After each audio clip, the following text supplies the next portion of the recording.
everyone. Good morning. I met Henry at the Center for Spiritual Living in Greater Baltimore. And the first time we met, we kind of bonded over our divorce stories. And then the second time we met, we talked more, and he said, I play music at different centers all around, Center for Spiritual Living and Unity churches and Unitarian churches in the area. Keeps me busy, and he said, do you ever talk?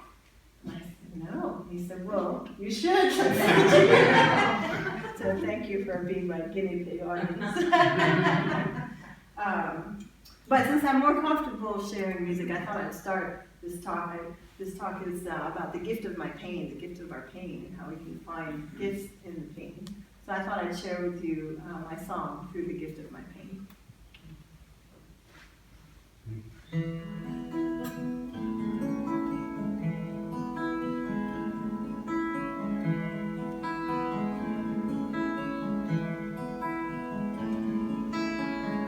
I once was stuck in the mud of complacency, in the drought of defeat. Through the lies of anger and fear, I believed everyone was out to get me.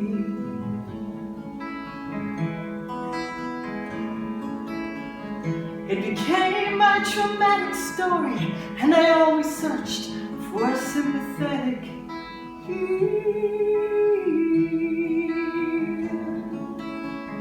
but the weight of negativity became too great a burden to bear.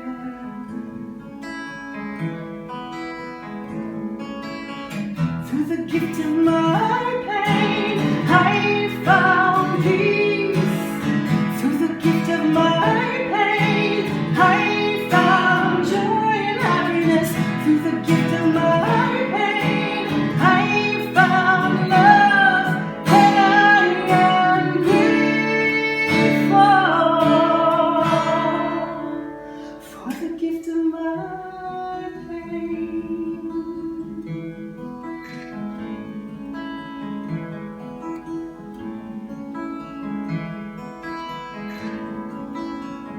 It took years of hard work, a lot of self-reflection. Now I've changed.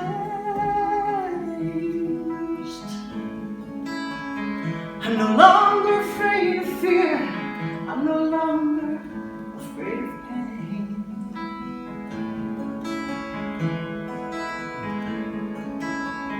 I want to share the good news, the limitlessness of it all.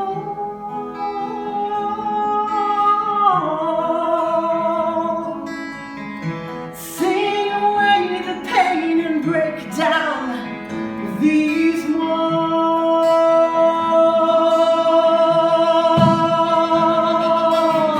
Through the gift of my pain, I found peace.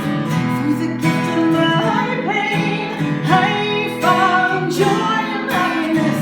Through the gift of my pain, I found love, and I am for the gift of my pain.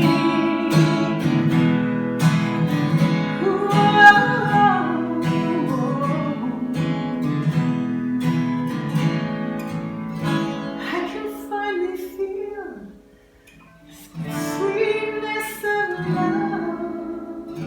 Finally feel the smile on the baby's face. Sense my soul, heal my heart, love myself through the gift of my pain. Through the gift of my pain, I found peace. Through the gift of my pain, I found joy and happiness. Through the gift of my pain, I found love, and I am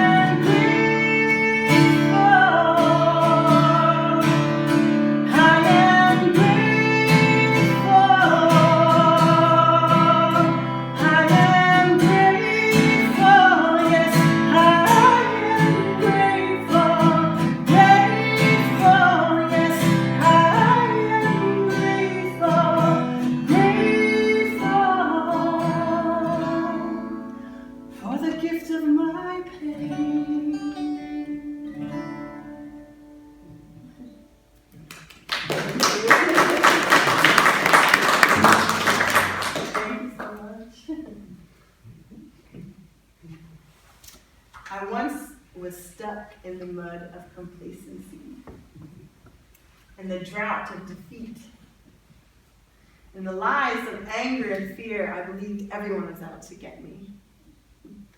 When I wrote these lyrics, I wasn't once stuck, I was stuck. I was stuck in that place of disenchantment, disillusionment, and depression. After years of avoidance of a traumatic event that happened to me as a young woman, and continuous unhealthy behaviors, as I said in the song, the weight of negativity became too big a burden to bear. I wanted to feel better. I wanted to feel joy and happiness and peace.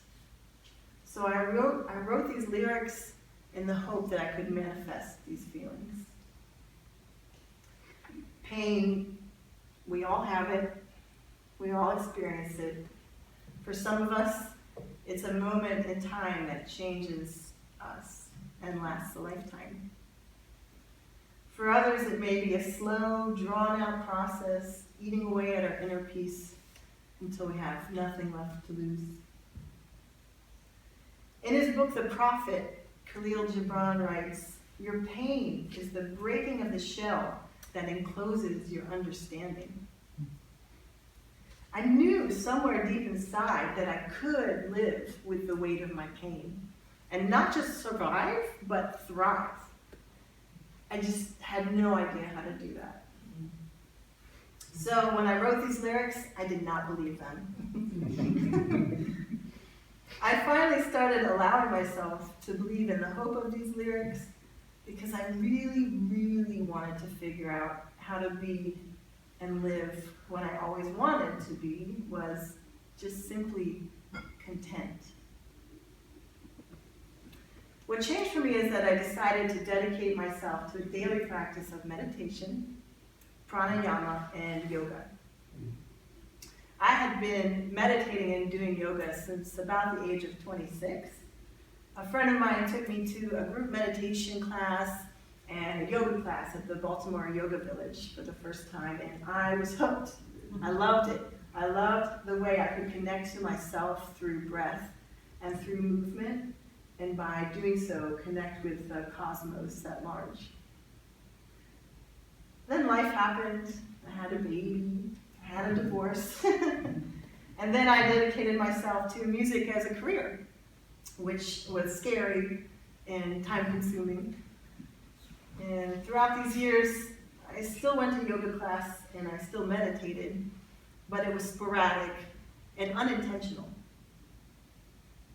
However, I started to notice that after I meditated or after I did yoga, I felt more focused and more at peace. It didn't last, and especially if I missed a day or two, I would become more negative and pulled down by my own pain, and even the pain of those around me and the pain of the world at large. Then one day, out of the blue, I was tagged on Facebook.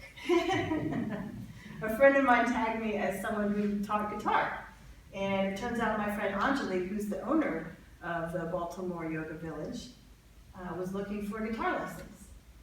So I immediately called her up and I said, "Hey, I'm happy to trade guitar lessons for yoga lessons." Because I was a new self-employed person and I was always up for a trade. I'm still up for a trade. She immediately said, "Sahffi, I'm feeling a strong feeling that you need to come with us to our retreat in Peru."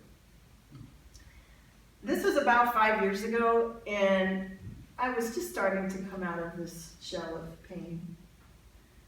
And I had literally just gone to New York City by myself to play a big show at DRAM, which is a big club for industry executives, you know. So that was really putting myself out there, and I was like, wow, that was, you know, that was a big deal. But now life was calling me to go to Peru, to a whole nother continent by myself. I was flabbergasted. My child, who's now 15, has always been confused by my insistence on doing things that scare me. But I've always been drawn to things that take me out of my comfort zone, Because like I said, I always was looking for something to free me from the weight of the negativity of this pain I was carrying around. So, off I went to Peru. On the retreat, we enjoyed daily yoga and meditation and pranayama, which is breath work, yogic breath work. And I felt amazing and more alive than ever doing these practices every day. And I don't think it was just the altitude. You know, we were in the Andes, it was quite high. But the discipline of the practices brought the experience of peace of mind to the forefront in my existence. So when I returned home, I decided to continue to practice yoga, pranayama, and meditation daily. I began to start my mornings with Nadi Shodhana Pranayama, a yogic breath technique that involves alternating nostrils while breathing in and out. And this breathing technique calms and balances both hemispheres of the brain. And I'd love to teach it to you quickly if you'd like to give it a try. So you take your right hand and put down your first and second finger, okay? And then we're gonna take it to our face, and the right thumb is gonna close the right nostril, and the ring finger is gonna close the left nostril. Okay, so with the left nostril closed, we'll breathe in through the right nostril, and then close and open the left nostril and breathe out through the left nostril. Stay here and breathe in through the left nostril. Close and breathe out through the right nostril. Do it a few more times. Breathe in through the right nostril. Close. Breathe out through the left nostril. Breathe in through the left nostril. Close. Breathe out through the right nostril. One more time. Breathe in through the right nostril. Close. Breathe out through the left nostril. Breathe in through the left nostril. Close and breathe out through the right nostril. Release your hand to your lap and just take a couple of normal breaths.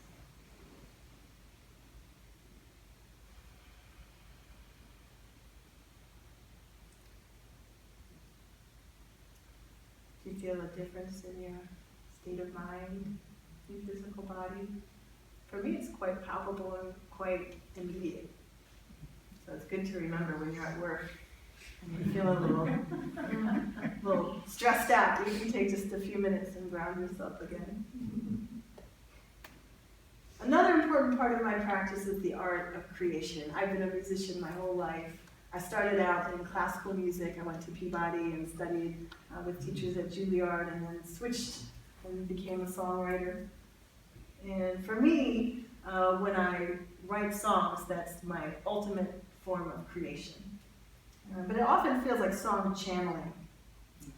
When I open myself to create, I feel this energy of the universe flowing through me, and I'm just a conduit to what it wants to say. It's a really beautiful gift that I feel very grateful for, which brings me to gratitude, which I think is the most important part of this journey so far. Deepak Chopra talks about the attractive power of gratitude. I notice when I'm focused on gratitude, that energy of gratitude leads me to a more peaceful and happy state of mind. I started practicing being grateful for everything, even traffic, which is my arch nemesis. Slowly, I noticed I wasn't just saying the words, but I was actually feeling deeply grateful for the gifts in my life. And then I returned to the lyrics of my song, and I was really struck by this line: I want to share the good news, the limitlessness of it all, sing away the pain and break down these walls. I realized that's what I was doing by incorporating these daily practices into my life. The daily yoga, pranayama, meditation, and gratitude practice really helped me feel grounded in myself. And when I could do that, I could feel this peace, this connection that we have. And then I could accept all that life has to offer, including the pain. And I started seeing pain as this beautiful, beautiful gift. You know, you can't have light without darkness. So when you have the pain, it truly breaks open your heart so more light can come in. And with these practices, it helps you stay grounded so that you don't spin off or lose yourself. And so although I'll never erase pain from my life, I can hold on to these practices, and these moments are gifts to myself.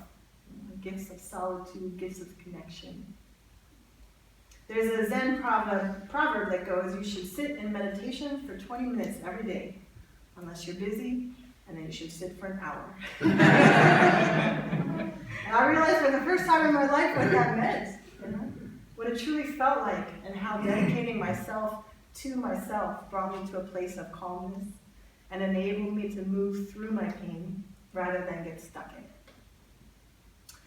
We always will feel pain, and we all feel pain. And it's really how we respond to this pain, how we process it, that determines our happiness. Although sometimes I still rebel against this truth, I now realize that with daily practices, I can choose to transform my pain into a gift. I'd like to end to also play you another song. This song I wrote in Peru, and it was truly a channel. This is the only time in my life that I hear music in the trees, and I hear music, you know, in my dreams. And when I sit down, I can sometimes see what fingers go where. You know. But this was the first time, literally, I was watching my hand write lyrics, and I had no idea what it was saying until I read it. And it's a very powerful message for me. This was written about a couple years ago when things started really shifting for me, because I really got this song. It really, the power of this song is really deep for me, and I hope that you will feel it as well. But it talks about that choice, you know. I can choose to do pranayama, or I can choose to watch TV. You know, what am I going to do? I know that pranayama helps me, so I need to make the right choice. So this is called Let the Healing Begin.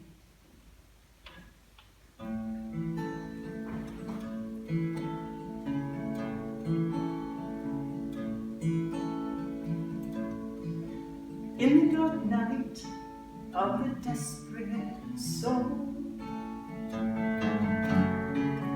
when you're lost and don't know which way to go,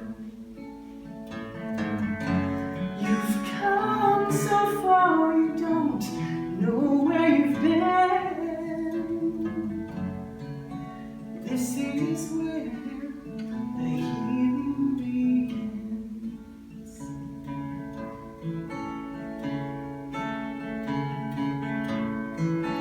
When your heart cries out for the millionth time, and there's no one there to read your mind, when the light inside fades to dim, this is where the healing begins. This is where you find your true voice, where you really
Find your strength and embrace the dark.